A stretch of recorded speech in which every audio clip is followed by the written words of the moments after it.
I don't want to talk. Breaking Beige is the journey of three 30-something mums trying to figure out who the hell they are post-babies. We can't be the only ones who feel like this. Who the fuck are we now? Just a mamas wearing thin. We want more. Finding our strengths, ditching the activewear and washing our hair. This is the journey of how we will gain our self-worth back and inspire you to do the same. Break the beige. Be a hot bitch. I don't want to talk.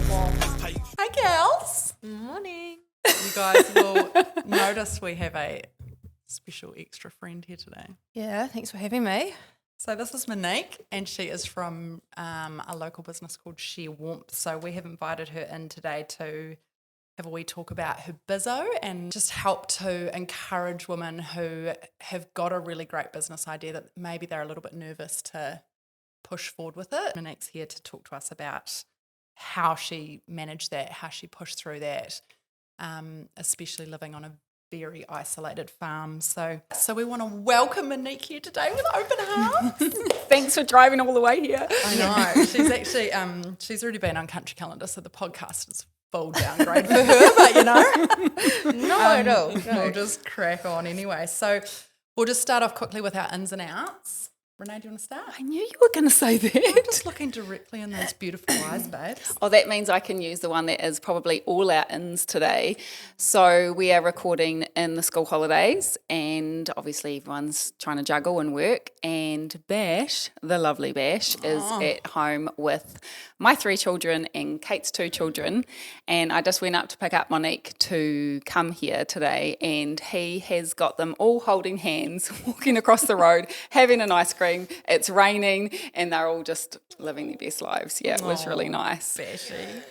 So Um, hot. So hot. I He's love my a in hot too. Everyone's in Sorry, today. Sam. and out. Whew, I didn't prep today. Actually, my watch is my out today. I have a smartwatch on, but it likes to tell me when I'm highly stressed. So it says, "This is a relax reminder. Please take a moment." And I'm like, oh, right, I know I'm stressed. Stop telling me about it. You're making me more stressed by telling me I'm stressed. So that's my out. Good. Gina.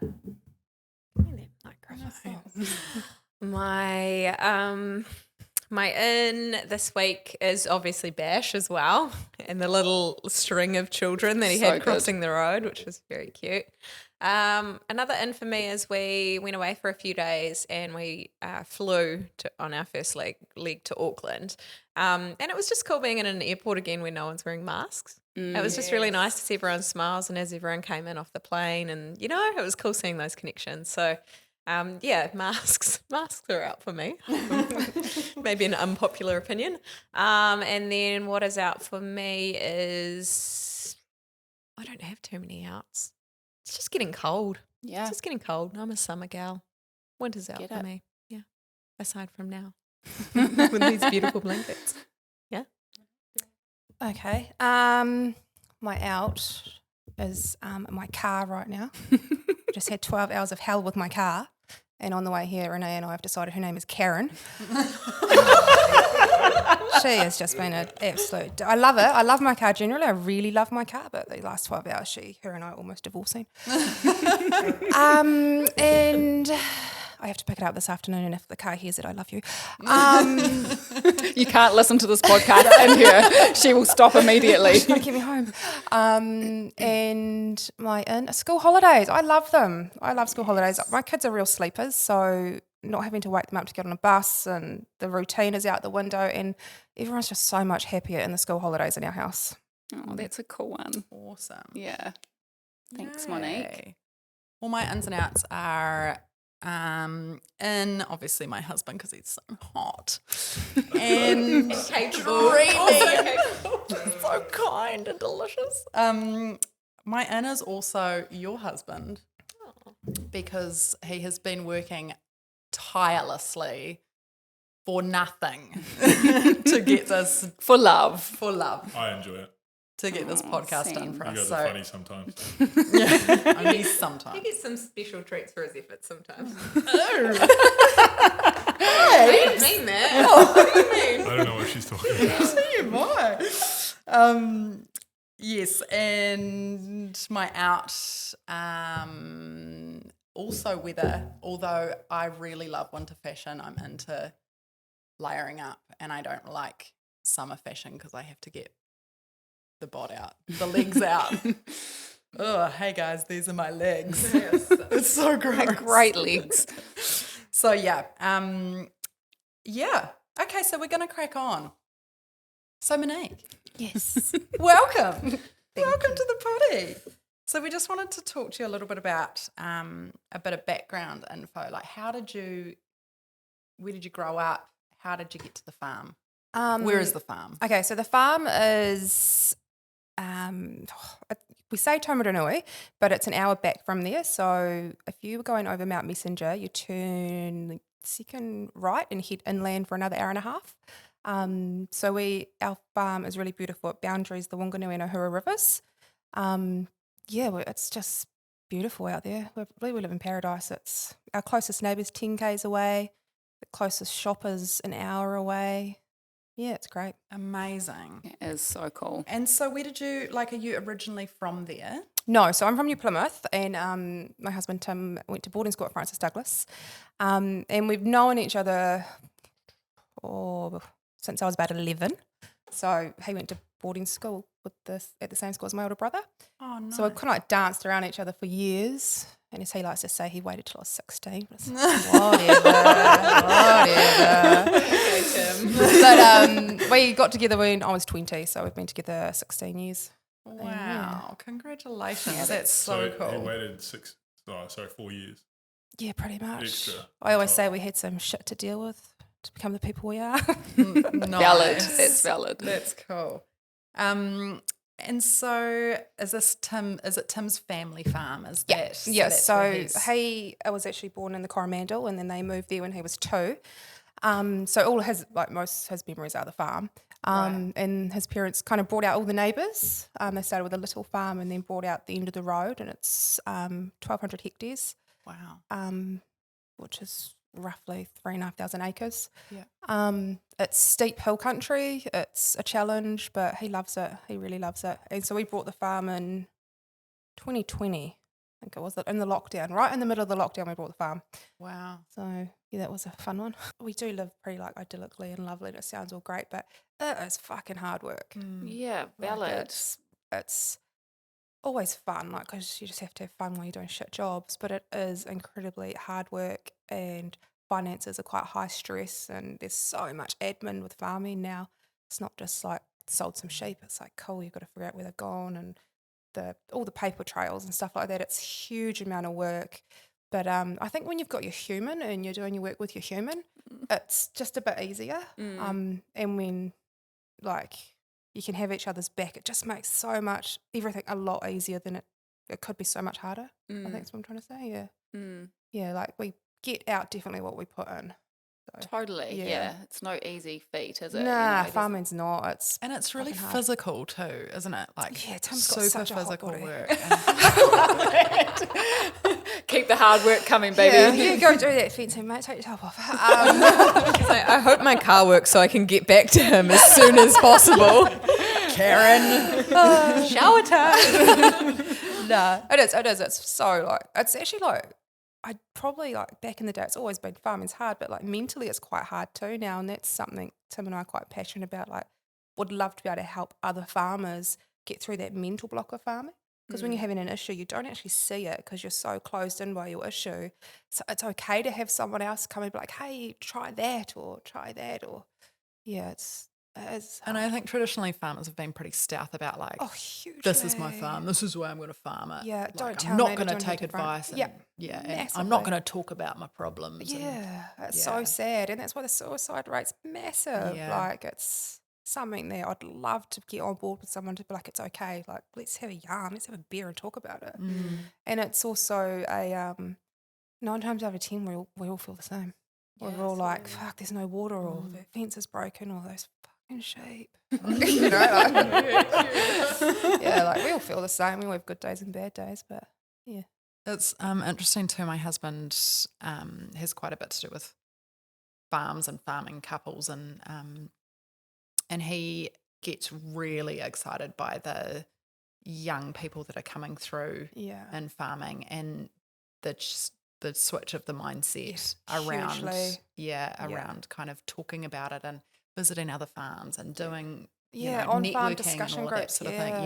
Yeah. So- And it's really sad because you meet a lot of people and they're like, oh, we're on the parents' farm, but Dad's not going to leave. He'll only leave in a wooden box. It's like, oh, that's so sad that like Dad could go have an epic time with his wife at the beach and, let them step up. And a lot of the time they don't know what they want to do almost. So it's like a bit scary for them to admit, oh, maybe I'm not needed here. So there's so much around that, but it's just conversations. Just have the conversation to get it going. I think as well, like, these guys, these old traditional farmers, they've worked so hard for so long on this farm, and it has been the thing, like, well, I'm going to pass it down to my kids or whatever, but then, like you say, it comes to that crunch point and they're so scared to be like, oh, and this is what we talk about too, like, what am I now? If that farm's gone, what is it? What am I? Yeah. And I think terrifying for them too to think of going into town or like moving into a and it's also retirement village. I was actually talking to our kids teacher about it, and so if you go to a kids cross country at our school, all the dads are there. When Tim was at that school, there would be not a dad in sight, and if one came, they all got paid out. Like, oh, is he not working today? Why is he not there? And that's also society changing quite a bit. But farming, most farms in New Zealand come with a lot of debt, so it's the other thing that they sometimes can't step away, or they're a bit nervous to put that debt onto someone else or something like that. It's a tricky one. Yeah. So how do you manage, like, you've obviously got a bank manager that comes and works with you with your farm.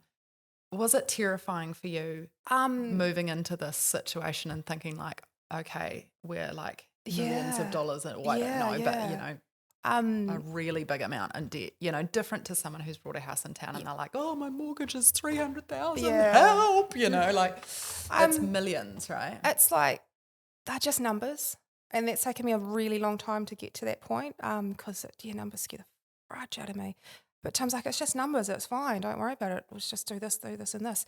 But something we do quite differently to Tim's parents, and I'm not saying at all that they farm the wrong way, it's just we do it differently, is we said we have our team. We have us, we have our bank manager, we have our accountant and our farm advisor, and we get around the table and we talk it out and we tell them what we want to do. They're like, whatever, and then we go and do it. And they're like, do it anyway. You guys actually doing it. Jesus, okay. We're not asking, we're telling you. Yeah, this is going to happen, guys. We actually just bought our second farm, and Tim said to our farm advisor, I'm going to do this and it's going to work. And he said, if you pull this one off, I'll call you the Messiah. And Rami goes, hello, you can call me Messiah now. Yes. But yeah, it's just, I feel now you have to have your team on board. And if they do say no, we listen. God would listen. We wouldn't want to put ourselves in a situation that we couldn't sort out. But yeah, and that's, again, a generational thing. And banks are changing as well. They're not as lendy as they were and things like that, yeah. And so in terms of the succession for your children, how does that look? Oh, we can't wait for them to take it over. I want to go to Italy. Let's go to the beach. Yeah, so we had a really rough succession. It was a really not a bad one, it was just quite rough. Tim's parents separated at the same time. So we will not do that. We've learnt a lot from that, and we will put things in place, already started to put things in place for the kids' succession. And example A would be that if they wanted to farm, we can do this. If they don't want to farm, we'll do that. And so we're just going to make a really easy transition for them. Yeah. And we also can't wait to get off farm. Like, we're those people, like, come on, kids. You do that so we can go away. Yeah. But again, that's probably because we like each other. Yeah. Makes a big difference. Like, we go away a lot without the kids, and they're like, why can't we come? And we're like, you know how those people separated? That's because they didn't get to have holidays without their kids. Oh, that's so important. It's so important, yeah. And so you've obviously got married and had babies, and that's all kind of progressed. Yeah, so I drove out to the farm and said I'd never ever drive out there ever again because the road was disgusting. Only weirdos live that far away and don't have phone coverage. You've adapted. Yeah, I've adapted. Relatable. But yeah, and then we got married and got 3 kids. The first 2 were born on the farm, and our youngest was born in New Plymouth. On the farm, like you had a home birth? Yep, had 2 home births, which the first one was amazing. Just thought I had food poisoning, but then he came out. I'm one of the worst people to talk to about labour because I'm just like, oh, yes, it is what it is. You got to do it. And then Effie was born on the farm as well, and everything that could go wrong in a labour went wrong with her, and that's why I wasn't allowed to do it again. So we had like natural, beautiful, and then straight to full-blown C-section. She's come out at 11:30 on this day, which was crazy comparisons. Yeah, really different. But yeah, and then that's just us out there living on the farm with the kids, loving it. Amazing. And so what did you what was your career before? I was a hairdresser before that. Okay. Yeah, and it was a little bit daunting because when you're a hairdresser, you talk to so many different people in a day, and I was like, well, there's just you, Tim. I have to talk to you all day. Like, how's this going to go? And it was like we moved in together really quickly, and I was like, oh, we're going to live together, work together, like with no neighbours, and this is it. But I always just think it takes special people to be able to do something like that as well. So, and it just works for us. So, yeah. Absolutely. That's like my dream life with my husband because I'm really clingy. Same. I just follow him around all day. I feel like we're really vibing, babes. Was that just a no-brainer for you? Like, obviously, Tim was like, I'm going to take over the farm. Did you have any reservations? We didn't. He wasn't. Like succession's really hard in families, and I think in New Zealand itself, I was at a seminar, and they said that New Zealand's one of the only places in the world that sells their farms to their families, and it's just because we've got such high debt and stuff in New Zealand. So it's very hard to do succession in New Zealand. So it was always like in the back of the mind, that's what we're striving for. So it was kind of like, if you jump in, you're going to jump in the deep end. And that's something Tim and I always say, like, we're always in the deep end. We don't do anything halves. It's in there doing it all. Don't do it at all. So, yeah, it was a bit of I knew Tim would never move to town. Yeah, right. And once I got over the road, it was fine. And now I could never live in town. Amazing, eh? Weird though, eh? I find it weird too. That's cool. Wicked. And so tell us a little bit about how ShearWarmth came about. So we were sharing, and at that stage, Tim's parents still owned the farm then, and it was run a little bit differently. So sharing would take about 12 days to do, and I would cook for all the sharers, morning tea, lunch, and their afternoon teas, and if not, that would be I'd be in the shed with Tim, helping him and mustering and all that kind of stuff. And they offered us, I think it was $1.32 a kilo for our wool, which was like, wow, we do so much shit for $1.32. It was horrendous. And Tim's mum and I sat down and said, well, what else could we do with it? And at the time, that's been 13 years ago now, there wasn't a New Zealand made woolen blanket on the market. So we thought, oh, well, let's give this a go. And we did, and the first one came out. We're like, oh, this is amazing. And I look at it now, I'm like, oh my God, that was so ugly. How did you do that? Far out. How did someone buy that one? But that's a learning curve in a business. You've got to kind of make mistakes to get better at what you're doing. So we learned pretty quickly to like how much lamb's wool to hogget's wool, and learned that actually, you know what, I only use lamb's wool, make them soft and beautiful. It's a Romney sheep, so it's a strong wool. It's not like a merino. We just thought, why not give it a go? That was that. Was the process quite hard though? Like doing your research, who's going to do it for you, or did you have those connections already? Nah, there's this amazing thing called Google. It was huge. It was trial and error, trying to find someone, and it's, you got to think, like, a lot has changed in New Zealand and the world from 13 years ago. But me walking in there into their workplaces, like this little blonde dork of a girl, like, I want to make blankets. Like, just the judgment I got instantly was a hard one. But it was like, well, actually, do you know what? Wool's amazing, so we're going to make this happen. So it was hard, but we got there in the end. Yeah, perseverance. So has the wool industry changed at all? Is it still that sort of price point for terrible? wool? It's really bad. The world needs to back wool. I love to blame the government for everything, but this one is a world thing. We need to back wool more. I don't know why we don't. It's such an amazing fibre. But I thought it would have come back by now, but it hasn't. It still hasn't come back. So is there, sorry, I'm really interested in this because I watch Country Calendar. I'm forced to watch Country Calendar every week. Good with show. That is good. But so is there any, like, wool is obviously, like, it has to come off the sheep, right? Yeah. You have to take it And off. there's sheep farms, right? So you have to have, like, there's not another animal that you can be profitable from on a sheep farm. Is that correct? Well, because we're sheep and beef, so we've got cattle as well. Oh, okay. But so to kind of explain it, when Tim's parents would share, the main share would cover all the bills on the farm. Right. It now costs us to share and we lose money. So it's got that bad. And it costs a lot to share a sheep. It's got, all the prices have gone up as everything has, but just wool hasn't. And it's a really sad thing that it hasn't come back. So it normally goes in waves and does, but it's just not. Blame the government. Have you guys looked into doing any cashmere? Is Nah, Just so wondering. no, I haven't really. We do think outside the box of all sorts. I want to grow hops, but Tim's not that keen just yet because it's And another beer thing. as well. Oh, Grow what? Grow what? Sorry? You What's said hops, hops? eh? yeah, Yeah, hops. start Yeah. doing some beer. Yeah. Yeah. Am I the only one that doesn't know what that is? It's the stuff that makes Like the beer green like stuff. flavoury. Little hoppy. What are they called? Like Hops. it's like the malt or something. Like the. I have no idea. Yeah, And what do you use it I for? just To drink make it. beer? Yeah. Oh, Did you not watch Country Calendar? It's like the main ingredient in Yeah. pretty much all beer, but craft beer's got heaps of that's a good idea. Yeah, you should tell Tim. Poor Tim, he has to deal with all my, I want to have a lime orchard. I want to do this. And he's like, oh God, here we go. So you're obviously very motivated to All bored. it's cool. I love hearing that. That's awesome.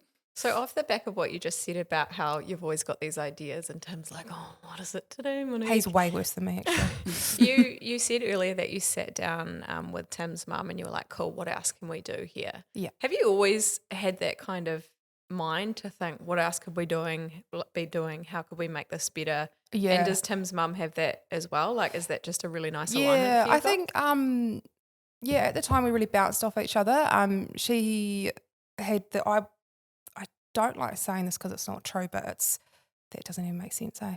I didn't back myself back then to be business-wise, so I was really glad she could do the business side of it and I could do all the creative side of it, which I really liked. But Tim and I took over ShearWarmth 2 or 3 years ago, so Lynn doesn't have anything to do with it. And it was like, actually, do you know what? I probably could have. I should have backed myself a bit more to do the business side of it. But at the time, it worked really well to complement each other through that. And sometimes having that backing with someone else, right, gives you that Yeah. confidence, and then you can kind And of she's a reflect. bloody staunch woman. Like if she walked in a room, she has a presence. So no, people would take her seriously. Yeah. And I felt I didn't have that at the time. I do now. Definitely do Yeah, now. you do now. You're not that little blonde girl walking into that room. When I go again. buy calves, I'm like, I'm here and I'm buying calves and you're not. There's always someone that wants to doubt your idea though, eh? Oh, And hugely. you've always got to fight against that. Yeah. I actually find it's always family too. Family will Always. doubt you first. Yeah. Yeah. And so, how do you manage children, Oh, I've got no idea. farm, business, other ideas? How does Monique's mind and life work? And do you have any tips for someone who might be thinking that they want to do something? My mind doesn't stop. Mine and Tim's mind don't stop, and it's really bad. So you can all mock me. I listen to Harry Potter at night on Audible. Yeah, just to stop my brain from ticking. Yeah. And I'll just put my earpods on and listen to it. And now I've got Tim into it. So only for 15 minutes, and he's like, all she does is stops you thinking about, I've got to move that sheep tomorrow, I've got to do that. It's just like to clear the brain a little bit. But how we manage is, I have no idea actually. We just rely on each other so heavily. If I can't do something, he'll do it. If he can't do something, I'll do it. We just juggle the whole time. Yeah, just That's have each amazing. other's backs and don't ever, not contradict, what's the word, question something. Like if I'm like, hey, I want to try this, Tom will be like, sweet, let's do it, go do that. If he's like, I'm going to do this, I'm like, oh, okay. Like we have a swimming pool now, which was an idea out of nowhere. And I'm like, oh, it's in there now, okay, it's done. Like, right. Yeah, Tim's like, we're going to build a retaining wall. I'm like, yep. We like visually think completely different. I'm like, 10 metres, sweet. The digger's in the backyard. I'm like, why is it so big? He's like, it's got to be 70 metres. I'm like, oh my God. 17-metre retaining wall has just built. Nah. And then I was like, we should put a pool in, which I'm like, always wanted a pool. And he's like, no. He goes, oh, actually, I need some backfill, so we should put a pool in. I'm like, great idea, Tim. Great idea. And now there's a pool there, which I have no idea how it happened, but it's there. Yeah, it's. I think it's really nice to see too on your ShearWarmth page. You like love him up in these blankets, much. and those images are just beautiful. I love that. Oh, he loves me up. I have to say, like, so the relationship here too is Monique's a really good friend now, but she's been my client for. It's like 16 years, I think I started following you like a little puppy. She'd be like, I'm coming to you. It's Renee. Yeah. So I'm coming to New Plymouth, fit me in. And like, even when I had the salon at home, she would come. And That's right. something that I always loved, and Monique, I think still to this day, and I love hearing it, and Kate, you're very similar, she really loves her husband. And hearing about this, can we talk about this? What the best marriage tip marriage that you advice. could give? I get asked that all the time, actually, because we've been married 12 years this year. More than, we were 10 this year. Yeah. Did you been or Just been in did you have a party? February. No. Did we have a party? No. We had our own party. But I just love, like, when you'd lie and would chat and stuff, you have nothing but good things to say about Tim. And he's a pretty cool dude. Don't tell him that. Nah, he is cool. And he so deserves to be told that too. He's amazing. He deals with a lot, and he's he always says, I'm a magnet to good things. Only good things will come my way. And if you have an attitude like that, you can only have nice things. Yeah. including you. You came his way and you were a good thing. Totally. So what do you do to keep your spark alive? So know where you're going with this. Please tell the story. It's my marriage advice, and a lot of people do ask us, and my advice to anybody in a relationship is always shower together, no matter what. Even if you've got little kids, anything, always shower together, because it's an even playing ground. You're both naked in a shower. There's no one else. Like, our biggest business decisions are made in the shower. Everything is the shower. And you hear it, but it's Tell me what. but it's like, What time? I've met a lot of people and they're like, oh gosh, no, I couldn't get changed in front of my partner. And it's like, why? They're like, oh no, my body's changed. It's like, oh, if you showered every day, they'd never know your body's changed. Like, it's something like that. And it's just one of those things that I don't know, that's just, I tell everyone that, shower together. There's no distractions. No then, right? distractions. There's no phones. There might be kids. Lock the door. Yeah. And even it's like, oh no, I showered the kids. It's like, cool, have another 5 minutes, have another shower. Like, that's just, I don't know, we've always done it. And I've been told that if we've got visitors and I jump in the shower, Tim like walks around the house a bit lost, not sure what to do with himself. It's like, this is our time. Yeah, like, why are you all here? Where's my mate? She's in the shower without me. Yeah, but it is, it's like that. Or if he's like, oh, it comes in from the farm because he's filthy, he's like, I'm going to have a shower. I'm like, oh, what am I going to do? Like, yeah, it's just I love that. I remember it because you've told me that years ago, and I just think that is so cool. Yeah, I feel like I should make a meme about it. You should. Maybe you should sell like a body wash that's like shower. And tell us about the life that your kids have on the farm with you. They're pretty free range kids, so yeah, they're fun to bring to town. They're like caged animals. They're just we're really honest and open with our kids. I've never done baby talk or anything like them. As far as I'm concerned, they're humans. They have to speak the way we speak. They eat what we eat, and they're fun. They're so much fun. Yeah, they're just so black and white about the world. I remember we came to New Plymouth once and Mr. Whippy was outside my mum's house, and I gave the kids some money. I was like, go get an ice cream. And they walked out, they're like, but only sheep go in trucks, Mum.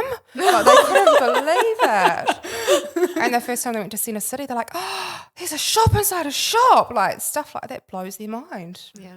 But the downside of it, though, is because we've got a booker batch in town, they don't understand why people don't stop and talk to them. So we are, if you see someone, you'll have a full-on yarn, but if like someone walked past, they're like, hey, how's your day going? They'd get ignored. So it's been quite a learning curve for them. Yeah. But that's their innocence as well, I guess. I guess 10 kilometres away from everyone, that's like their opportunity to have a Yeah. conversation with someone Or it's outside like the if I'm family. like, go feed the chickens. If we were in town, but where our house is in the chicken coop is, there'd probably be like 15 houses built between us. Yeah. So if they're like in town, they don't understand that they can't walk that far away from me. It's like, yeah, it's a learning curve for them.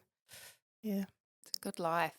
So in terms of their schooling, what's the I know they have to go to situation there? Because is it getting to a point where you're looking at boarding schools. Yeah. Oh my God, I'm terrified. I know. So we're really lucky. There is a school 20 k's from us. When I moved to the valley, there was 4 kids there. There's 30 now. The Neesons have got the biggest family there. And it's such a cool school. So they go there from 5 to 12 or 13, and then they'll come into New Plymouth to go to boarding school at year 9, which scares the crap out of us, but they have to. There's no option. I'm not going to make them bus 2 hours and things like that. So, yeah. They'd just be during the week though, and you'll Oh get them God, home. yeah, they're coming home every weekend. Even if they've got friends, they're still coming home. with their friends. You'll be their house. No, I'll be like, no, just come home. I need you back. It'll be hard though when Heath goes, our son. Like he's so helpful. He's like a whole labour unit on his own. Being brought up with it, right? Yeah, That's just normal. Yeah, I think the girls will be sweet. They'll be fine. But Heath hates being in town, so we'll see how he goes. He'll be finishing at 15, like I'm coming back to work on the farm. Oh, the little toad said to me, how many years do I have to do? I said, you got to do 3 years minimum. And then he was playing up the other day. I was like, oh, look, Francis Douglas does boarding at year 7. He goes, I'll go, and then I'll leave at year 9. That's 3 years. I was like, oh. That's very clever. Dude, like, come on. Wholesome, but with some sparks inside. Yeah, I love it. definitely. So what's next for ShearWarmth? Where are you going and what are your goals and what does the future look like? It's a hard one. There's a lot of people making woolen blankets in New Zealand now, which is really cool. Ours are definitely different to everyone else's. And I know that because I know the weavers very well, and they've said to us that ours are completely different to what other people do. It's ticking along really nicely at the moment. I kind of want to go into a wholesale market, but I'm still not 100% sure about that either. We'll do another line and see how it goes. Yeah, just. How often are you bringing out, like, what's a line? Like, is that yearly or? Yeah, we try to do it yearly. I put it off this year just because I wasn't 100% sure where we were going with it. So we'll do another one next year. That's the fun side of it. And then. Like designing? Yeah. What it's going to look like? Yeah, just what it's going to. The colours, really. I'm all about the colours. Colours are great. Yeah. Visual, aesthetic. Yeah. Just get me to that step. I don't like doing other stuff. But yeah, we're just ticking along with it at the moment. It's in a really happy place, so we're happy with it. It's Yeah. cool. Mm-hmm. And off the back of that, do you have any advice for women starting business? Yeah. Starting in business? Get out Hit there and us do it. Go and do it. If you don't do it, someone else will. And that's always it. And it's never a stupid idea to try something. And just really back yourself, especially if you're trying to do a product. Know your product inside out and abuse the heck out of Instagram because it's free advertising. And so many people that have got businesses that don't use Instagram. I'm like, come on, guys, it's free. Get on there. It's huge. Everyone's scrolling, right? Yeah, and I don't know, just don't worry about what someone else thinks of your product because if it's something clearly you're passionate about because you want to do it as a business, just back yourself. Yeah. Because you're not for everyone. Nobody Nah. is for everyone, Oh, right? the amount of people like, oh, wool's so itchy. I'm like, yeah, that's great. Go buy a synthetic blanket then. You're not my target market. Nah. It's like, okay, see you. But it's okay. Everyone's different. I think with your blankets too, like it's a forever piece, right? Yeah, Like yeah. it's not a Yeah, no. synthetic Yeah, and blanket that with actually, a tiger on it from the warehouse that, that will catch on fire. no, Yeah. and melt. No, it your is. skin. It's I can never get this word right. Heirloom? Yeah. Heirloom piece, yeah. It's wool. It's not going to break, fade, do anything like that. Once you buy one, it will be with you for life. Yeah, I've got like a blankie that I had when I was a baby, and it's Yeah. still sitting at home in a suitcase or something. But Yeah. it's not one of those, so I don't keep it out. Yeah, It's yeah, not like multicolored and looks like spew, but It lasted though, right? it's still sweet. If I got it out and just gave it a bit of a wash now, Yeah. but Gigi keeps I hiding it. put it in the suitcase. Yeah, it's like one of those. I don't. What's the pattern called? Yeah, no, old school. My nana made it. Oh, it's like a crochet kind of. It's Yeah. actually really beautiful, but yeah, it'll last forever, especially if it stays in the suitcase. It's my blankie. Yeah, but will definitely last. Yeah, and actually with all the COVID stuff that's happened, people went back to wanting to buy things that would last, like a quality over quantity. Yeah. Yeah, it's Yeah. certainly not like a trend item, is it? Like the No. colorways you do are super classic. They're going to go with Yeah. most interiors. And Yeah. so it's not like a on trend piece that you're going to be sick of in Yeah. 6-12 months. And if She you ain't a do, Kmart it's- blanket, guys. Exactly. And it's quite hard to get that through to some people. I just got an email from someone the other day saying that we are undervaluing our price on them. But I was like, well, no, I'm happy with the price and I want people to still be able to afford one as well. So I'm not going to pump the prices up just because I could. Yeah. Like, it's one of I those love kind of that. things. Like that's Monique. get That's it, your Gil. personality. It's so nice. So we had a question come through for you, Monique. This is from Natasha. She said, "Oh, this is exciting. My husband has been working hard on getting a business on the side, in brackets, that's side of full-time job and kids, off the ground. My question would be, what did you do to get your business to grow in terms of getting the word out? Thank you for sharing your journey." Okay. You've got to put your face out to it. So when ShearWarmth started, Tim and I walked the streets of Hamilton, walking into every shop we thought the blankets could go into and being like, "Hi, you should have our blankets. You should have our blankets, the ugly first ones." Yeah, you've really got you have to back it yourself and get excited when you talk about it, because if you don't, no one else is going to see it. And again, getting the name out there, Instagram, pay for like that $6 advertising that gets you all those following people. If it's a product that you can hand out to people to use, you may want to hand out 5 or 6 of them, but it gives you that, it all comes back. That always comes back, because more people touching, using, playing, whatever your thing is, it's all going to come back with good vibes and people talk about it and things like that. So don't be afraid to not lose money as such, but give some things away to get some things back out of it. Yeah. That's valid. And also I think too, what I love, and I get the feedback for my business, but I also love, like, my favourite picture on Instagram for the ShearWarmth page is you and Tim wrapped up in that blanket together. And I think people can resonate with that because they want to see who you are. Yeah. So to sell your own products, and you obviously love it, but you have to be willing to kind of put yourself out there as well. And we hadn't until Tim and I took the business on just with ourselves. We didn't really want to put our face around it too much.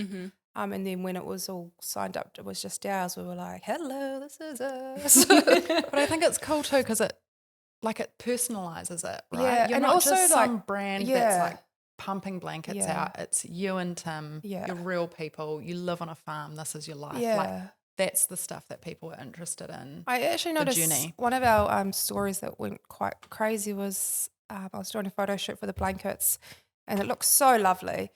And then I was like, but this is actually what my house looks like, and took a picture of what the real deal is of our house. It was chaotic, and people were like, "Thanks for showing us that." Like, it was actually nice to know that your house isn't like that perfect couch with the blanket on it looking amazing. I was like, "God, no, that's like once in a blue moon situation." So yeah, people do. They like to see that you're actually a human and are not dealing with robots, not just anyone. I don't know. I feel really inspired. I really love the advice that you give and how much you love each other with your husband and you, and just obviously the relationship that you have with your kids as well. I'm on the spot. Tell us about Country Calendar. That was an interesting one. They wanted to do a story on the blankets, and we were like, "Oh yeah, that'd be cool." And then they came out, and they didn't realise how young Tim and I were at the time. I think, that was 26 and 27. 8 years ago. Yeah, I was pregnant. Oh, So it started off, I was 3 months pregnant, and then by the end of filming, I was a week away from having Zadie. wow. Yeah, it was Like, you grew over this program. Yeah, and I was like, people think you're only there for like 2 days. They're going to know. And that was really cool. And it was quite a bit around succession because Tim's parents were still there at the time.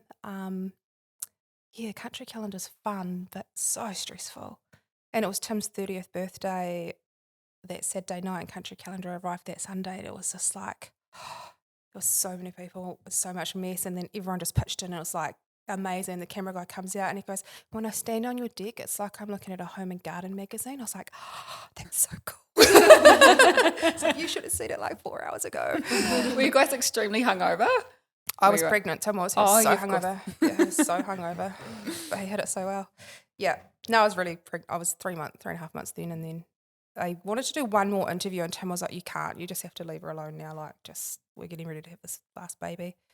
But it's really cool to look back on it, and the kids were so little and cute and didn't talk much. So it's nice. No back chat. No back chat. And the bloopers that came with it are hilarious. But it's cool that we have all that footage, and that's what I quite like about ShearWarmth is the amount of media we've had. We've got so much footage for our kids to look back on. It's really cool. We had so that country calendar was their, I want to say like 100-year episode or 50 or something huge. So then Sunday done a episode about country calendar being on our farm.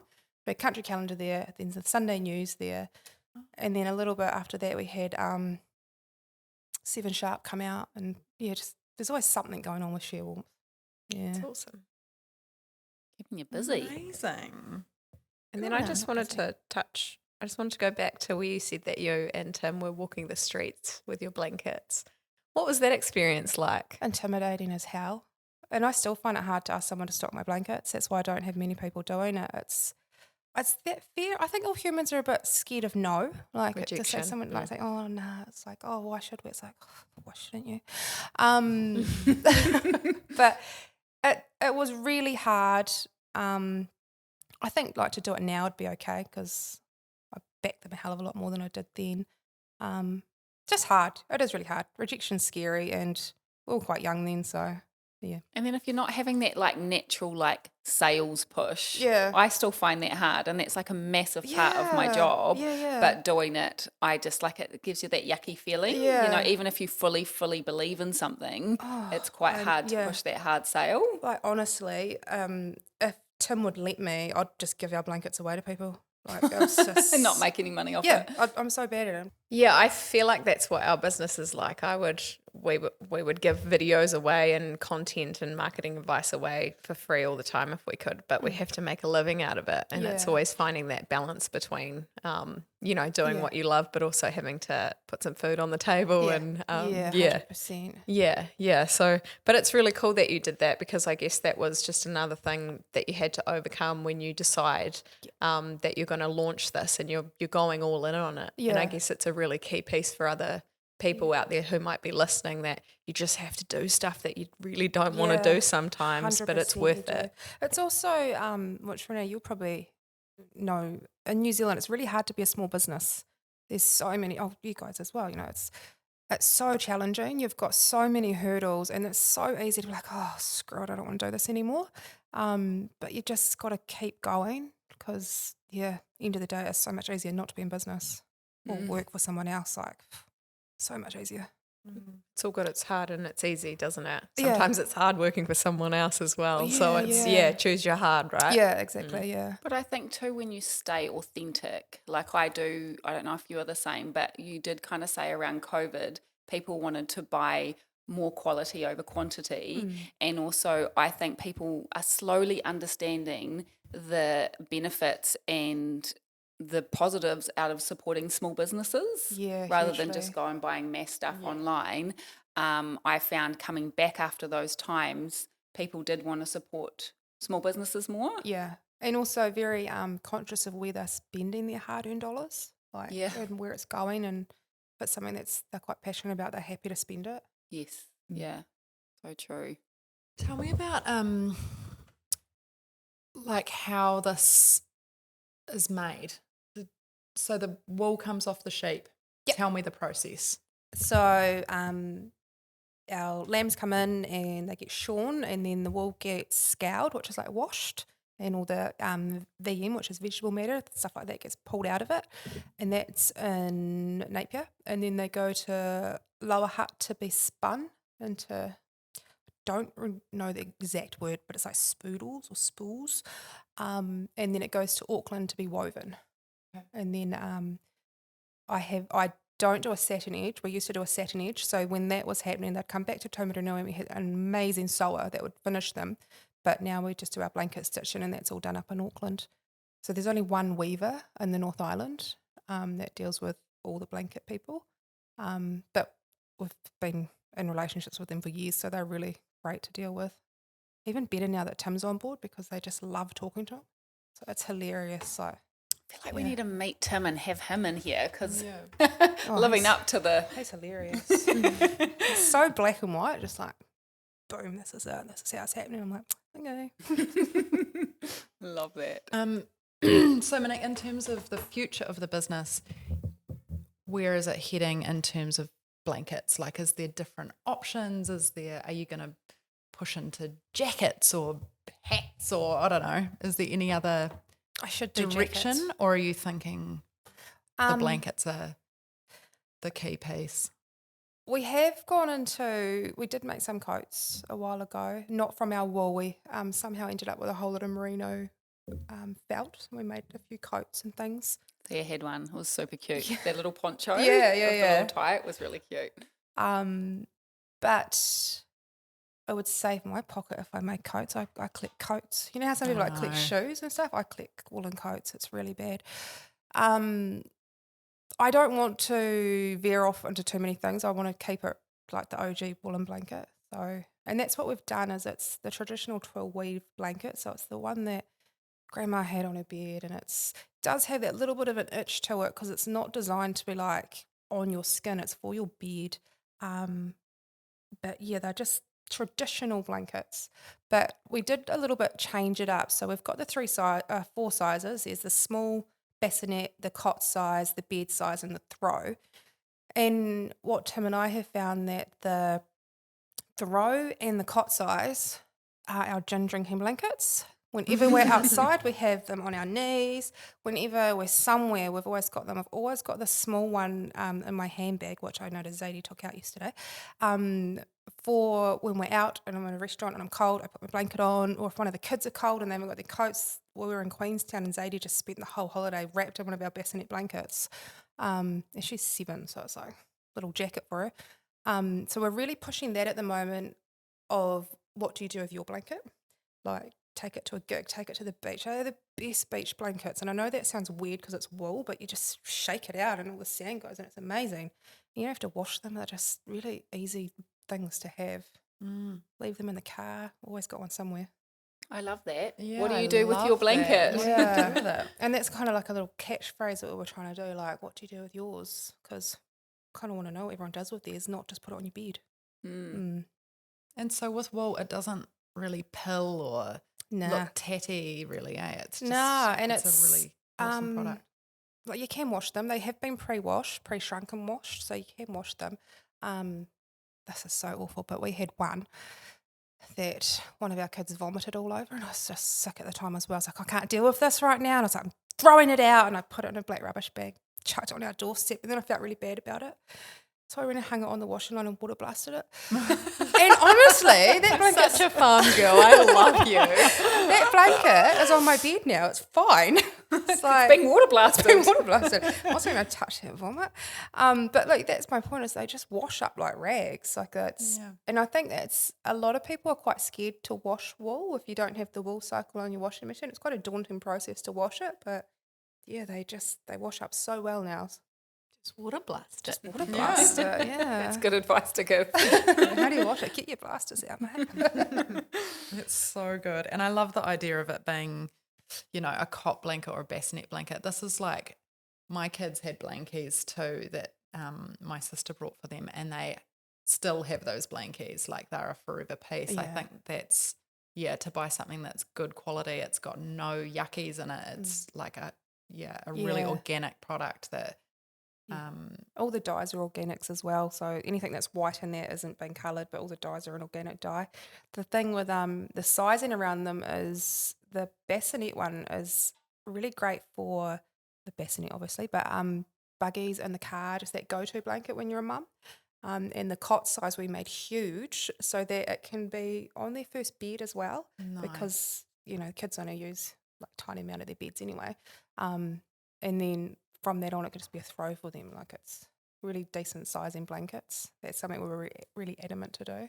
I just love the idea of, if one of your girlfriends is pregnant and, you can all put in and buy this forever piece blanket for her. That's so much better than like 5 crappy plastic toys that, Get biffed. Yeah, that will get biffed. It's just such a beautiful forever piece. Yeah.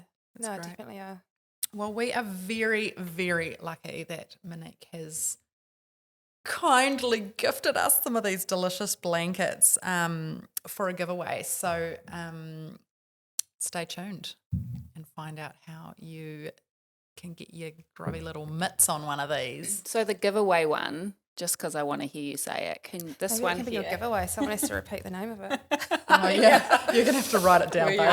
If you're not watching and just listening, it's just like this beautiful black and white blanket. What's it called, Monique? You tell me. Renee. No, I'm not. It's called I hara te katoa he pango me mā, which is translated to it's not all black and white. And we chose to do this blanket. This is when we took over ShearWarmth. We done this one just so for Tim and I, it was a really like coming together as such that it's a cool business. It's cool having the farm. It's cool doing all this, but it's not all black and white. At the end of the day, it may look really fun and exciting, but it's not always all black and white. And also I wanted to do it in the Te Reo for where we live. We've got so much Māori history on the farm, so we wanted to pay tribute to that as well. But yeah, the name's quite long. Sounds beautiful. Yeah. It's beautiful. So that is our giveaway piece. Yeah. And this one here that is for you guys is the Silver Linings blanket. And I thought it'd be quite cool because I think what you guys are doing is so amazing. And like you've just got these little silver linings for people listening. Like mine is every Thursday I have to drive to Netball and that takes me an hour. And I'm so excited to get in the car because I know your podcast is on my Spotify. I download it and I've just got like an hour of fun chat that's like just great to listen to. It's like that's my silver lining from this is that. So I thought you guys could have that one. Oh, thank you, Monique. And now next week you'll be driving with the kids and the kids so will be not like... listening to myself. No way. Mom, you're famous. You're on Spotify. Well, that's so what he will say. Oh, thank you. Oh, it's been so awesome having you here and listening to your story. It's really inspirational. It's literally like my dream life. It is a... Get on I the feel farm like you with two my are like husband and kindred just spirits. just want to shower with them forever. You've got a bit of land here. You could probably do that. Yeah, I know. Well, not enough. I need to buy sheep. Do it. Do you know But something yeah, quite funny though? I hate sheep. Yeah, I really hate them. I know. Everyone's like, "Oh, blanket lady, you must love sheep." I'm like, "Fuck, no." I really hate them. Why? Oh my god! Like, so like some farmers always like, "We've got to work with your husband and wife." It can be a bit heavy in the shed and it can be a bit full on. Like Tim is lovely to me, and I turn into an awful person. And like the sheep just bring out the worst in me and I hate them and I think they hate me and I just don't like sheep. And everyone's like, "But what about?" I'm like, "Well, when the wool's off them, they're not them." It's like, "But fuck, give me cows any day." But the product's good. Product's amazing, but I hate sheep. That is a really funny part to the story. It is. I'm like really scared of cows, so I'm the opposite. I would take sheep any day. I love cows. I milk a cow, so I love cows. And By I rear hand? cows. Like hand milk a cow. Fuck no, I've got a machine for that. Oh, And do your kids drink the milk? Yeah. And we've done that because we were going through ridiculous amounts of milk on our I house. can relate. That is so cool. machine, yeah, we've got a beautiful cow. She's lovely. so I did want to ask you, what is your supermarket situation? So like, do you do a heap of baking and? I'd love to say I do, but I don't. I do occasionally if I'm in the groove for it. Our supermarket's an hour away, but we are so lucky. So we've got our own beef, lamb. Occasionally we eat lamb, which you'd think we always do, but we don't. Pork and lately chickens. I've been getting meat birds and rearing them, which has been a whole new avenue. You can just live off the land. Yeah, we've got a massive veggie garden. So yeah, if we had to not go to a shop, it wouldn't be that bad. But I also love not going to the supermarket and seeing what I can make out of nothing. It's quite fun where we live. So So is it mostly just like cleaning products from the supermarket or Toilet paper, just the Bloody toilet sanitary items. If you can make that, you would, right? Totally. Tom's like, there's a dock leak. I'm like, go on then. Maybe you could make a line of like sheep wool toilet paper. There actually is a really epic. Some mums have made a nappy, a disposable woolen lined nappy. Oh, that's cool. Yeah, and it's so cool. Yeah, and price matched it to be the same as a disposable for babies. Which, like, what else would you want to put around your baby's butt? Yeah. So which is really cool. They've done that. A few mums down south have done it. I just have one more question as well. You mentioned that you get the opportunity to drive to netball for an hour. Yeah. Is that your main opportunity throughout the week to catch up with other mums or females or women or people, or do you have other opportunities She throughout the hates week? people. They're like sheep. And sheep. We are so lucky. We've got such an amazing crew of friends that really support where we live.